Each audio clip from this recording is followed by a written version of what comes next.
महाराष्ट्र राज्य के लोकप्रिय मुख्यमंत्री और आज के कार्यक्रम के अध्यक्ष श्रीमान देवेंद्र फडणवीस जी, मेरे मित्र और केंद्र सरकार में मंत्री, मुंबई के ही नेता श्रीमान पीयूष गोयल जी, महाराष्ट्र भारतीय जनता पार्टी के अध्यक्ष श्रीमान राव साहेब दानवे जी, मुंबई भाजपा के अध्यक्ष और आमदार एडवोकेट आशीष शेलार जी, सांसद और बिहार भाजपा के नेता श्रीमान आर के सिन्हा जी, श्री एकनाथ बावनकर जी, श्री रमेश ओझा जी, भाई किशोर मकवाना जी, दिनेश देसाई जी और आज के कार्यक्रम में आए हुए प्यारे भाइयों और बहनों, आज एक छोटा सा मगर बहुत महत्वपूर्ण कार्यक्रम हमारे नरेंद्र भाई ये पुस्तक के लोकार्पण का है। मूलतः गुजराती में लिखी गई ये पुस्तक, इसका भाव अनुवाद किया गया और अब हिंदी में हमारे नरेंद्र भाई के नाम से आज लोगों के लिए उपलब्ध हुई है। मित्रों, नरेंद्र भाई के लिए किशोर भाई ने, पीयूष जी ने, देवेंद्र भाई ने बहुत सारी बातें करी है। आप सब भी बहुत सारा जानते हो, पूरा देश जानता है। नरेंद्र भाई को प्रधानमंत्री के नाते जानना बड़ा सरल है। प्रधानमंत्री के नाते उन्होंने जो काम किए हैं और देश को एक नई ऊंचाइयों की ओर ले जा रहे हैं, इसके बारे में भी जानना बहुत सरल है, क्योंकि बहुत सारी चीजें उपलब्ध हैं। गुजरात के मुख्यमंत्री के नाते जानना भी बहुत सरल है, क्योंकि उसके बारे में भी काफी कुछ लिखा गया है और समाज के अलग अलग हिस्सों से, समाज के अलग अलग विचारधारा के लोगों ने भी लिखा है। किसी ने इस पर टिप्पणियां की होगी, टीका की होगी, किसी ने प्रशंसा की होगी, किसी ने साक्षी भाव से लिखा होगा, मगर बहुत कुछ लिखा गया है। तो गुजरात के मुख्यमंत्री के नाते, प्रधानमंत्री के नाते नरेंद्र भाई को जानना बहुत सरल है, मगर मुख्यमंत्री और प्रधानमंत्री बनने के बाद नरेंद्र भाई क्यों ऐसा कर पाए, वो नरेंद्र भाई के जीवन का पहलुओं को जानना बहुत कठिन है। मुझे लगता है हमारे नरेंद्र भाई हमें उस दिशा में जानकारी देने का एक विनम्र प्रयास है। मित्रों, 2001 से 2017 गुजरात के मुख्यमंत्री ये नाते उन्होंने शपथ ली अक्टूबर 2001 में से। तब से लेकर आज तक की उनकी यात्रा, मैंने जैसे कहा ऐसे बहुत सारे लोग जानते हैं, मगर नरेंद्र भाई की 2001 के पहले का जो जीवन था, उसी में से नरेंद्र मोदी बनकर निकलता है। वो जीवन मैं मानता हूं देश के राजनीतिक क्षेत्र में काम करने वाले, सामाजिक क्षेत्र में काम करने वाले और देश के लिए कुछ भी करने की चाह रखने वाले सारे लोगों के लिए जानना बहुत जरूरी है। एक बहुत गुजरात के छोटे से कस्बे के अंदर, वो कस्बे के भी गरीब से गरीब घर में जन्म लेकर आज इस जगह पे पहुंचना, वो यात्रा इतनी सरल नहीं होती। नरेंद्र भाई का जीवन सतत परिश्रम से भरपूर रहा, कठिनाइयों से भरपूर रहा, चुनौतियों से भरपूर रहा और बहुत सारे लोगों ने उसको बदनाम करने का भी एक कालखंड में बहुत प्रयास किया। ये सारी कठिनाइयों को पार करते करते करते आज नरेंद्र भाई यहां तक पहुंचे हैं, क्योंकि उन्होंने कभी अपने बारे में कहां पहुंचना वो लक्ष्य तय नहीं किया। वो कंटिन्यूअसली, सातत्यपूर्ण तरीके से देश के लिए काम करते करते आगे बढ़ते गए और आगे बढ़ते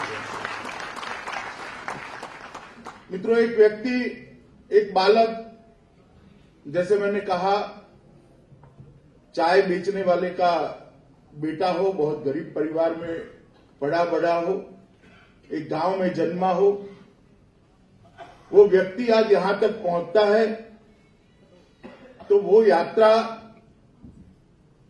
पूरे समाज के लिए जानना बहुत जरूरी होती है। नरेंद्र भाई अपने जीवन में बहुत सारी चीजों को करते करते यहां पहुंचे। बचपन पे ही वो राष्ट्रीय स्वयंसेवक संघ के स्वयंसेवक बने, बाद में प्रचारक बने। बहुत लंबे समय तक नरेंद्र भाई ने, गुजरात में से जो लोग आते हैं उनको मालूम होगा, व्यक्ति निर्माण का काम गुजरात में किया है। पीयूष भाई अभी गिनवा रहे थे कि सरकारें इतनी बन गई। मैं बहुत जिम्मेदारी के साथ कहना चाहता हूं, सरकार बनाना बहुत सरल है, एक अच्छा कार्यकर्ता बनाना बहुत कठिन होता है। नरेंद्र भाई ने एक लंबे अरसे तक काम करते करते, संगठन ना काम करते करते, सीखते सिखाते बहुत सारे कार्यकर्ताओं की निर्मित की है। गुजरात में एक अजय भारतीय जनता पार्टी आज दिखाई पड़ती है। वो अजय भारतीय जनता पार्टी की नींव में ढेर सारे कार्यकर्ताओं की निर्मित नरेंद्र भाई ने अपने संगठन के कालखंड के अंदर की। और जब राष्ट्रीय स्वयंसेवक संघ के प्रचारक थे तब उनका युवाओं से विशेष जुड़ना रहा और बहुत सारे युवाओं को उन्होंने समाज जीवन के अनेक क्षेत्रों के अंदर जाने के लिए, काम करने के लिए प्रेरित किया और एक सही रास्ता दिखाया। न केवल भारतीय जनता पार्टी, न केवल राष्ट्रीय स्वयंसेवक संघ, उसका विचार परिवार, गुजरात के समाज जीवन को इससे एक बहुत बड़ा फायदा हुआ और गुजरात के समाज जीवन को ये जो ताकत मिली, वो ताकत के मूल में उनका संगठन कौशल्य था। उसके बाद में लगभग 85-86 में उनको भारतीय जनता पार्टी की संगठन मंत्री की जिम्मेदारी दी और वो संगठन मंत्री के नाते भारतीय जनता पार्टी का काम करने के लिए आए। उस वक्त भारतीय जनता पार्टी की राज्य में 11 सीटें थी और स्थिति ऐसी थी, कोई हमारे साथ समाधान करने के लिए भी तैयार नहीं था, गठबंधन करने के लिए भी तैयार नहीं था। और उस वक्त मैं भी एक युवा कार्यकर्ता के नाते भारतीय जनता पार्टी के काम की मुझे भी जिम्मेदारी मिली थी। मुझे ठीक से याद है, गांव-गांव, बूथ-बूथ पर भारतीय जनता पार्टी के संगठन की रचना करने की शुरुआत नरेंद्र भाई ने की और वहीं से आज जो गुजरात में अजय भारतीय जनता पार्टी दिखाई पड़ती है, उसकी नींव डालने का काम नरेंद्र भाई ने किया। कार्यकर्ताओं के माध्यम से, संगठन के कार्यक्रमों के माध्यम से जन जागृति कैसे लाई जा सकती है। अगर दुनिया भर में किसी को अभ्यास करना है तो 85 से 90 का कालखंड, 85 से 95 का कालखंड गुजरात का कोई अगर अभ्यास करेगा, उसका स्टडी करेगा तो मालूम पड़ जाएगा कि एक राजनीतिक दल अपने कार्यकर्ताओं के माध्यम से राज्य की राजनीति में किस प्रकार से परिवर्तन कर सकता है। जिस भारतीय जनता पार्टी के उस वक्त 12% बूथों की रचना थी, वो भारतीय जनता पार्टी को 90 आते आते लगभग 90% बूथों पर रचना करने का काम नरेंद्र भाई के नेतृत्व में समाप्त। और उसका परिणाम, मैं तो राजनीति के चुनावी आंकड़ों के और राजनीतिक चुनाव के परिणामों के विश्लेषण का विद्यार्थी रहा। उसका परिणाम यह है कि 1990 के बाद 2017 तक आज तक जितने भी विधानसभा के चुनाव आए, आम चुनाव आए, लोकसभा के चुनाव आए, भारतीय जनता पार्टी गुजरात में एक भी चुनाव नहीं आ रही है, हर बार 2/3 दे रही है। मैंने कहा ना, अजय भारतीय जनता पार्टी बनाने का काम एक संगठक के नाते नरेंद्र भाई ने संगठन मंत्री के नाते गुजरात में किया। हर बूथ की चिंता, हर बूथ की समस्या को समझना, समाज जीवन की समस्या को समझना, प्रवास करते करते, कार्यकर्ताओं के साथ संपर्क करते करते भारतीय जनता पार्टी के संघर्ष का एजेंडा भी बनता जाता था। और भारतीय जनता पार्टी को जो सफलता मिली, इसका कारण यह था कि जब भारतीय जनता पार्टी की सरकारें बनने लगी, तब नरेंद्र भाई के मन में स्पष्ट था सरकारों ने किस दिशा में जाना था। भारतीय जनता पार्टी ने जब संघर्ष किया, जब आंदोलन करे, तब इतना बड़ा जनसंवाद हुआ था कि वो जनसंवाद के अंदर हर समस्या को समझने का भारतीय जनता पार्टी के कार्यकर्ताओं से एक स्वाभाविक प्रक्रिया हुई और वो समस्या के निवारण के लिए, उसके समाधान के लिए योजनाएं बनना भी उसी वक्त शुरू हुई। तो एक प्रकार से लोकतांत्रिक व्यवस्था के अंदर पहली बार कोई राजनीतिक घटनाओं के कारण नहीं, परंतु पार्टी के संगठन के कारण सरकार बन सकती है, उसका पहला उदाहरण अगर कहीं पर बना है तो गुजरात में बना। इमरजेंसी आई, कई जगह पे सरकारें बन गई, राम जन्मभूमि का आंदोलन हुआ, कई जगहों पे सरकारें बन गई, हमने देखा है। परंतु कोई दिखने वाला कारण न होते हुए सिर्फ संगठन की रचना से सत्ता का इतना बड़ा परिवर्तन करना, ये मैं मानता हूं कि भारतीय मल्टी पार्टी डेमोक्रेटिक सिस्टम के अंदर एक अनूठा प्रयोग गुजरात के अंदर हुआ। गुजरात में जब परिवर्तन हुआ, कांग्रेस सत्ता में से गई, उस वक्त कोई बड़ा अनरेस्ट नहीं था, उस वक्त कोई बड़ा आंदोलन नहीं हुआ था, कोई बड़ी राजनीतिक घटना नहीं हुई थी। इसीलिए सबको चमत्कार कर लगता था कि क्या हो गया। जिस भारतीय जनता पार्टी की सीट सिर्फ 11 सीटें थी, वो भारतीय जनता पार्टी अचानक पार्टी इन पावर बन गई 5 साल के कालखंड में, और कोई आंदोलन नहीं था, कोई बड़ा आंदोलन नहीं था। मगर ये परिवर्तन संगठन की ताकत के आधार पर हुआ, और मैं मानता हूं मित्रों, ये राजनीति में जो राजनीति का विज्ञान समझने वाले विद्यार्थी है, उनके लिए बहुत बड़ा एक्सपेरिमेंट है। क्योंकि आजादी के बाद मल्टी पार्टी डेमोक्रेटिक सिस्टम में से पार्टी शब्द धीरे धीरे लुप्त होता जाता था। डेमोक्रेटिक सिस्टम व्यक्तियों के आधार पर, घरानों के आधार पर बनती जाती थी। जिनका राजनीतिक बैकग्राउंड नहीं है, ऐसे परिवार के लोग राजनीति में आने का साहस नहीं करते थे। चाहे महाराष्ट्र हो, चाहे गुजरात हो, चाहे पूरा देश हो, वही लोग राजनीति में सफल होते हुए दिखाई पड़ते थे जिनका राजनीतिक बैकग्राउंड है, जिनके परिवार का राजनीतिक बैकग्राउंड है। परंतु पार्टी नाम के शब्द को फिर से महत्व देने का काम गुजरात की राजनीति के माध्यम से नरेंद्र मोदी। तो पार्टी देश की राजनीति को, गुजरात की राजनीति को व्यक्ति के आधार से निकालकर, राजनीतिक घरानों के आधार से निकालकर पार्टी के आधार पर प्रस्तावित करने का एक बहुत बड़ा यशस्वी प्रयास, सफल प्रयास नरेंद्र मोदी ने किया। देश में बहुत कम लोगों ने इस दिशा में सोचा है, देश में बहुत कम लोग नरेंद्र भाई के जीवन के महत्वपूर्ण योगदान को देख पाए। क्योंकि जब हमारे देश का संविधान लिखा गया, तब 2 प्रकार की चर्चा हुई। लोकतंत्र बनाने में किसी को दिक्कत नहीं थी, लोकतंत्र किस प्रकार का हो, तो प्रमुख शाही प्रेसिडेंशियल फॉर्म में हो या पार्लियामेंट्री सिस्टम हो। तो हमने उस वक्त तय किया था कि व्यक्ति के आधार पर हो ऐसा लोकतंत्र नहीं चाहिए, पार्टियों के आधार पर चले ऐसा लोकतंत्र चाहिए। हमारे संविधान निर्माताओं ने व्यवस्था करी थी, मगर वो स्कीम में से पार्टी कहीं न कहीं निकलती जा रही थी। पहली बार गुजरात के चुनाव के अंदर 1995 में पार्टी को रीएस्टैब्लिश करने का काम नरेंद्र मोदी ने गुजरात के संगठन में किया। और मैं मानता हूं भारतीय लोकतंत्र के अंदर ये बहुत बड़ा योगदान है कि पार्टी एक प्लेटफॉर्म होता है। समाज के अंदर जिनके अंदर क्षमताएं पड़ी है, उसके लिए प्लेटफॉर्म होता है।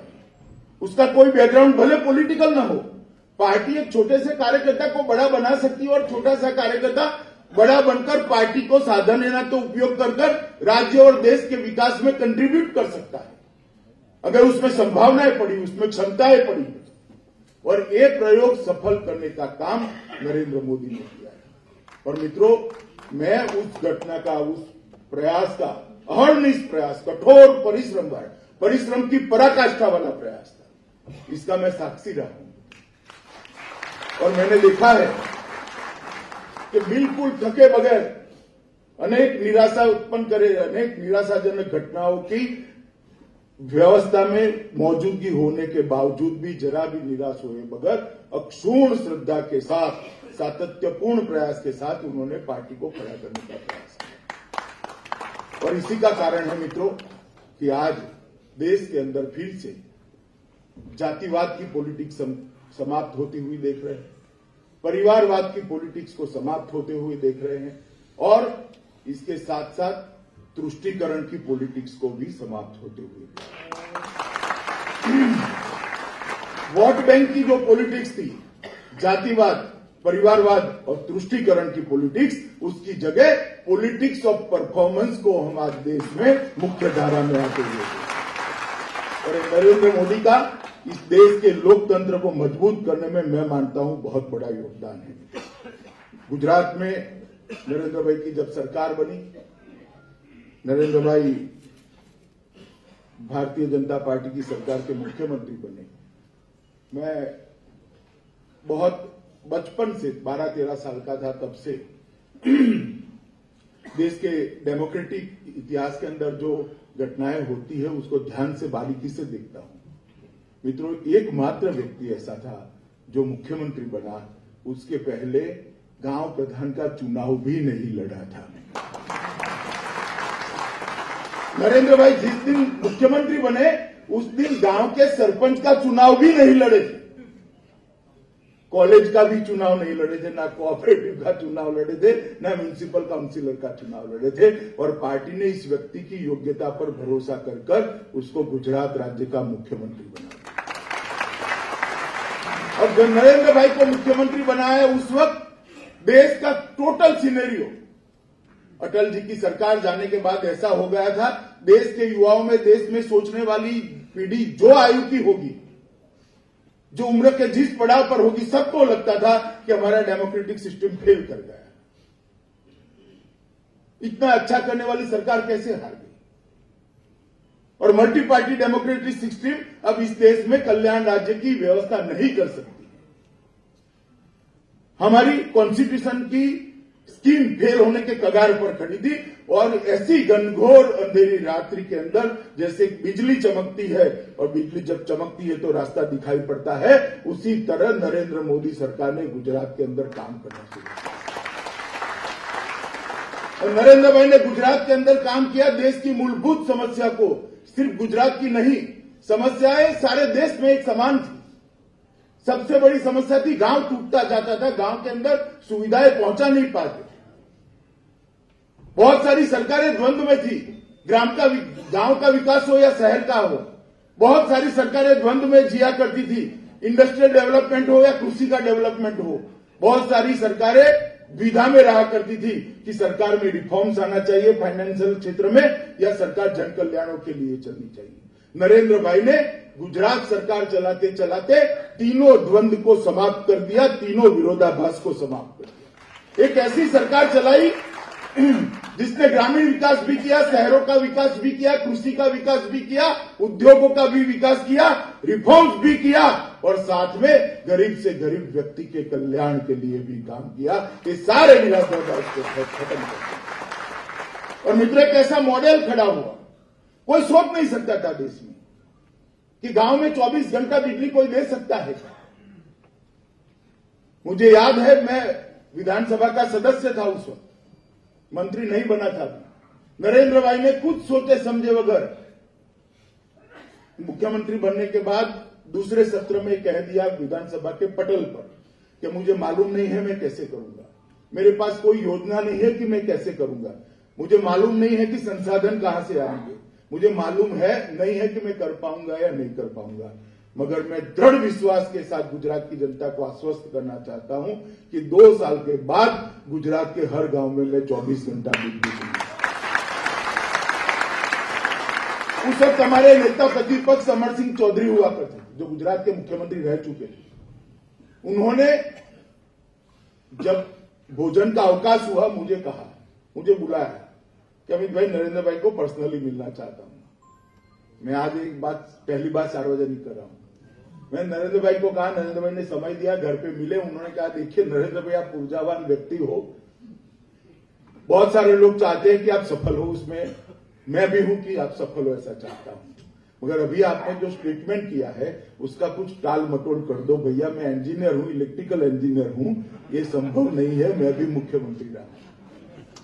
नरेंद्र भाई ने कहा कि संभव नहीं है, वो निकाल दीजिए। मुझे आप में से एक ही बात स्वीकार करता हूं कि आप चाहते हैं कि मैं सफल हूं, आप आशीर्वाद दीजिए, निश्चित हो जाएगा। और मित्रों 24 महीने की जगह 18 महीने के अंदर गुजरात के हर गांव में 24 घंटा बिजली मिलने का काम समाप्त। और जब देश भर में समाचार पहुंचे तो सारे देश की सरकारें सोच में पड़ गई कि कैसे संभव हो सकता है, ये संभव कैसे हो सकता है कि गांव में 24 घंटा बिजली और गांव में 24 घंटा बिजली पहुंचने के साथ ही गांव में स्वास्थ्य पहुंचा, गांव में शिक्षा पहुंची, गांव में रोजगारी पहुंची और गांव टूटना बंद हुआ। गांव टूटना बंद होते ही शहरों में झोंपड़पट्टियों की रचना भी कम होने लगी। मल्टीपल सॉल्यूशन ढूंढने का उनका जो एक स्वभाव है, उसके अंदर उन्होंने ऐसे तो बहुत सारे काम किए। मैं आज इस विषय पर इतना लंबा कहना नहीं चाहता, बहुत सारा काम किया ऐसे। मगर उस वक्त, उस जमाने में 2000 की साल में गांव में 24 घंटा बिजली पहुंचाना मित्रों बहुत असंभव दिखता हुआ काम उन्होंने 18 महीने के अंदर समाप्त कर दिया था।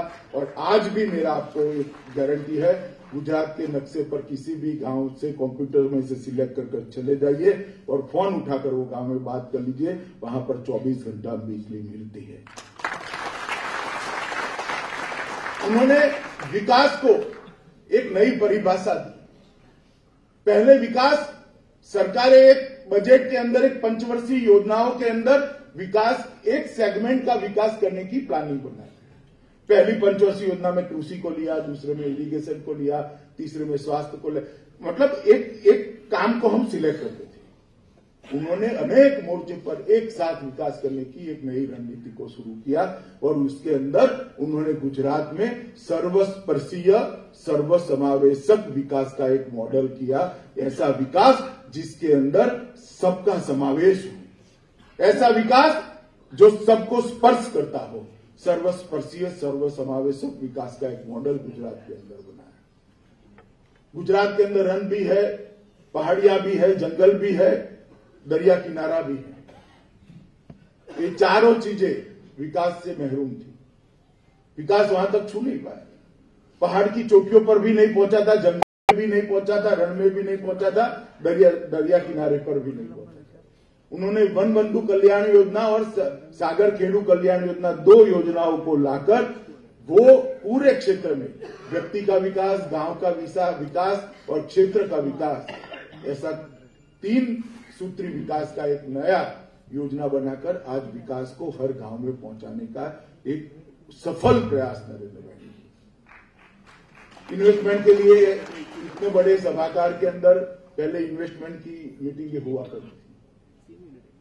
वाइब्रेंट गुजरात ने आज देश भर के, न केवल गुजरात के, देश भर के इन्वेस्टमेंट के लिए जो मीटिंग होती है, वो मीटिंगों का कल्चर बदल गया है। दुनिया भर के लोग वहां पर आते हैं, शिरकत करते हैं, अपने हिस्सेदारी के लिए लाइन में, कतार में खड़े रहते हैं।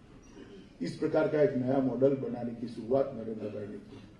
हमारे यहां शिक्षा बढ़ी, मगर शिक्षा का व्यापारीकरण नहीं हुआ। शिक्षा बढ़ी, हमारे यहां भी बढ़ी, मगर शिक्षा का व्यापारीकरण नहीं हुआ। बहुत सारे काम है मित्रों, जिसको मैं गुजरात के मुख्यमंत्री के नाते नरेंद्र भाई ने किया है। एक शुद्ध रूप से प्रामाणिक सरकार कैसे चलाई जा सके, उसका उदाहरण नरेंद्र भाई ने गुजरात के मुख्यमंत्री के नाते प्रस्तुत किया था और देश के प्रधानमंत्री के नाते उसको और सुदृढ़ किया। 10 साल तक 12 लाख करोड़ के घोटाले भ्रष्टाचार करने वाली कांग्रेस की सरकार जाने के बाद एक ऐसी सरकार आई है जिसके 3 साल समाप्त हो गए। हमारे विरोधी भी वो सरकार पर भ्रष्टाचार का आरोप लगाने का साहस नहीं कर। इस प्रकार की प्रामाणिक सरकार देने का एक नया संस्कार नरेंद्र भाई ने देश के अंदर दिया। इतना सारा नरेंद्र भाई का परिवार कोई बहुत छोटा नहीं है, बहुत बड़ा परिवार है और उनका सत्ता का कालखंड भी छोटा नहीं है, 2001 से लेकर 2017 तक। मगर नरेंद्र भाई के साथ किसी परिवारजन का कोई फोटो इस हॉल में लाकर दे दे तो मैं उसको कहूं कि भाई शाबाश तू एक फोटो दे।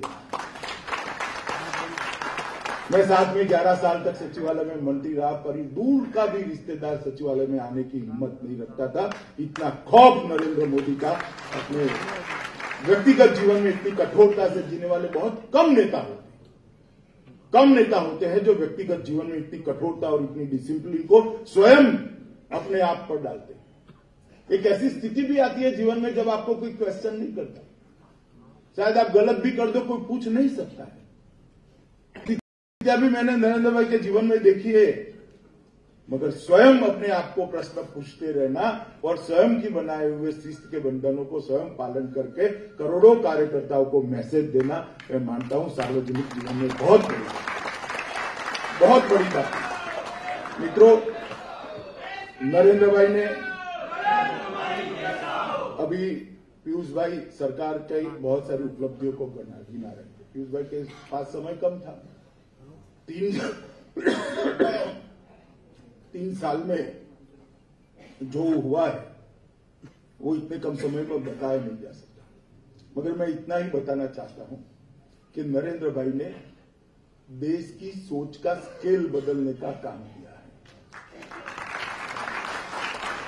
ये देश कभी ऐसे नहीं सोचता था कि 2018 मई तक इस देश का एक भी गांव ऐसा नहीं होगा जहां पर बिजली नहीं होगी। नरेंद्र भाई ने तय कर दिया 2018 मई में देश के हर गांव में हम बिजली पहुंचा देंगे। 19,000 गांव बाकी थे, आज 13,000 गांवों से ज्यादा कितना हुआ है, 14,000 गांवों में बिजली पहुंच चुकी है।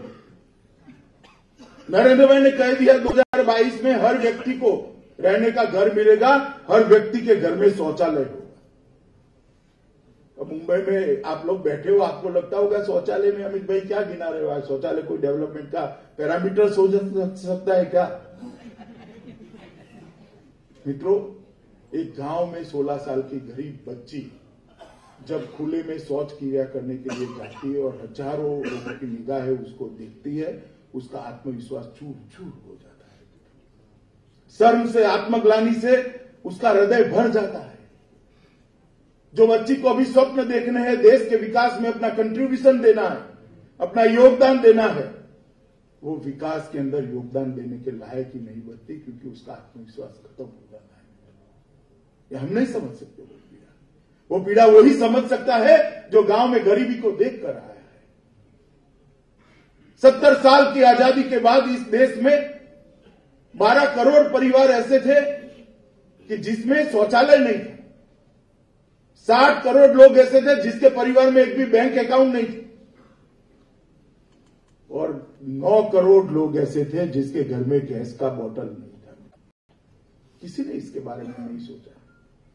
नरेंद्र भाई ने कहा कि एक भी परिवार ऐसा नहीं रहेगा जिसमें बैंक अकाउंट न हो। आज देश में एक भी परिवार ऐसा नहीं है जो बैंक अकाउंट के माध्यम से देश के अर्थतंत्र के साथ जुड़ा है। नरेंद्र भाई ने कहा 2022 तक देश में एक भी परिवार ऐसा नहीं होगा जिसमें गरीब मां को हुआ पीते पीते खाना पकाना पड़ेगा। आज 5 करोड़ लोगों को 2019 के पहले गैस देने का, गैस की एलपीजी की बोतल देने का कार्यक्रम बना है। लगभग 2 करोड़ 90 लाख माताओं को पहुंच गई है, और 2022 तक देश में हर परिवार में गैस की बोतल पहुंचाने का कार्य योजना बन चुका है। 4.5 करोड़ शौचालय 3 साल के अंदर बनाने वाली आजादी के बाद की ये पहली सरकार है। करोड़ों मां बेटियों को, नन्ही बच्चियों को सम्मान के साथ जीने का रास्ता, सम्मान के साथ जीने का अधिकार नरेंद्र मोदी सरकार ने दिया है। मैं मानता हूं ये बहुत बड़ी उपलब्धि है। 70 साल की आजादी में 67 साल तक जिन लोगों ने शासन किया, इसके बारे में सोचा ही नहीं कि गरीब के घर में गैस का सिलेंडर नहीं, उसके घर में बैंक अकाउंट नहीं, वो दलित, वो आदिवासी, वो पिछड़े समाज की महिला के लिए शौचालय नहीं। ये विचार देश के प्रधानमंत्री को आना और लाल किले की प्राचीर पर से सबके सामने रखना, मित्रों मैं मानता हूं ये हमारे लोकतंत्र की परिवर्तन की शुरुआत है। और परिवर्तन नरेंद्र मोदी ने देश की सुरक्षा के लिए ढेर सारे भाषण होते थे। मैं सेनाओं की आधुनिकीकरण के लिए नरेंद्र मोदी सरकार ने क्या किया, वन रैंक वन पेंशन के लिए क्या किया, ये सारी बातों को मैं कहना नहीं चाहता, मगर आजादी के बाद पहली बार जब टेररिस्टों ने उरी में हमारे जवानों को जिंदा जला दिया तो हमारी सेना के जवानों को बॉर्डर क्रॉस करने का आदेश एक मजबूत पॉलिटिकल विल से प्रधानमंत्री ने दिया। और सर्जिकल स्ट्राइक के माध्यम से जब भारत की सेना अंदर घुसकर बदला लेकर वापिस आई, पूरे विश्व में देश को देखने का नजरिया बदल गया। भारत अपनी रक्षा के लिए कुछ भी कर सकता है। अमेरिका के बाद एकमात्र क्षमतावान देश भारत। दुनिया को, भारत को देश में देखने का नजरिया बदलने का काम ये नरेंद्र मोदी सरकार ने किया है। मित्रों, हमारी संस्कृति को इतने सारे 67 सालों से कोई इसका ध्वजवाहक नहीं बना। विवेकानंद गए थे, बाद में कोई नहीं गया।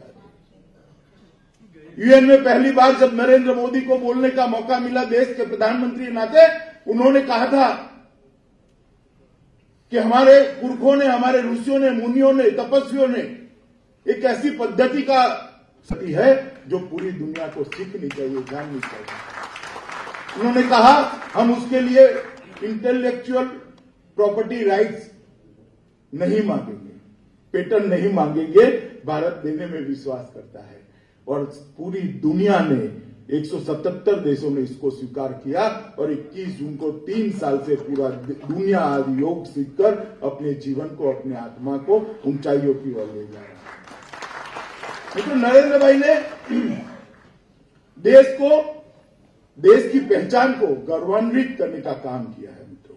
और मैं मानता हूं कि उनके समय के अंदर जो लंगड़ाती हुई अर्थव्यवस्था थी, पीयूष भाई कहते थे अभी पॉलिसी पैरालिसिस हुआ था।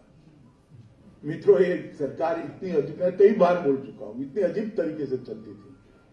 मैं भी देखता रहता था मनमोहन सिंह सरकार को, जिसमें हर मंत्री अपने आप को प्रधानमंत्री मानता था और प्रधानमंत्री को कोई प्रधानमंत्री ही नहीं मानता।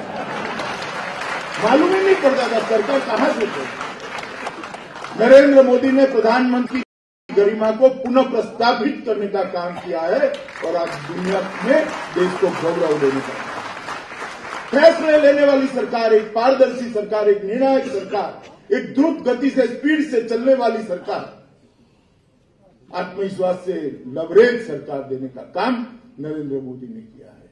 और मित्रों, इसीलिए आज देवेंद्र जी ने कहा वो सही है, नरेंद्र भाई को पूरी दुनिया एक वैश्विक नेता के रूप में स्वीकार कर चुकी है। पूरा विश्व उनको एक बड़ा नेता, जहां जहां नरेंद्र भाई जाते हैं, चाहे अमेरिका जाए, बांग्लादेश जाए, ईरान जाए, जापान जाए, चीन जाए, लंका जाए, नेपाल जाए, भूटान जाए, जहां जाए, हजारों हजारों का हुजूम नरेंद्र मोदी का स्वागत करने के लिए एयरपोर्ट पर खड़ा हुआ दिखाई पड़ता है। विश्व में कोई नेता के लिए। और मैं आपको बताना चाहता हूं मित्रों, ये जो हजारों हजारों लोग नरेंद्र मोदी के स्वागत के लिए खड़े होते हैं, ये नरेंद्र मोदी का स्वागत नहीं है, भारतीय जनता पार्टी का स्वागत नहीं है, ये देश के 125 करोड़ की जनता का गौरव है। और दुनिया के अंदर सबसे बड़ा लोकतंत्र तो हम थे ही, जब से आजाद हुए तब से थे, मगर सबसे स्वीकृत और सबसे गौरवशाली लोकतंत्र बनाने का काम नरेंद्र मोदी के नेतृत्व में भारतीय जनता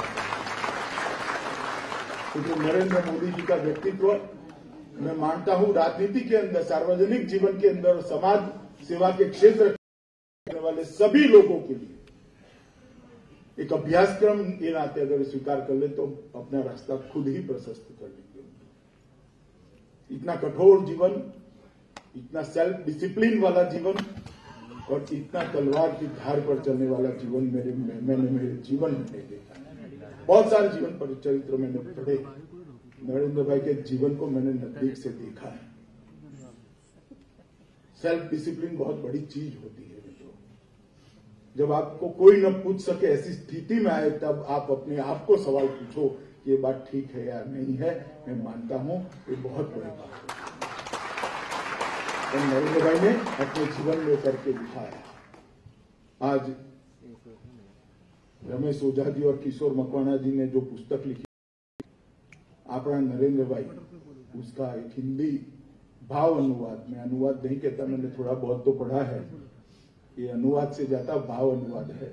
तो अनुवादकों को भी मैं बहुत बहुत साधुवाद देता हूं जिन्होंने ये काम किया है और ये आने वाले दिनों के अंदर बहुत सारे लोगों को अपने जीवन का रास्ता बनाने में सहायक होगी। तो मैं दोनों संपादकों को, रमेश ओझा जी और किशोर मकवाना जी को बहुत बहुत हृदय से, पार्टी की ओर से और मेरी ओर से, दोनों की ओर से बहुत साधुवाद और धन्यवाद देता हूं और मैं मानता हूं कि ये पुस्तक बहुत सारे लोगों के जीवन में रास्ता प्रशस्त करने में काम आएगी। आप लोगों ने भी यहाँ आकर इस प्रसंग को बहुत शोभायमान किया। आप सबका भी बहुत बहुत धन्यवाद करके मेरी वाणी को विराम देता हूं। वंदे मातरम।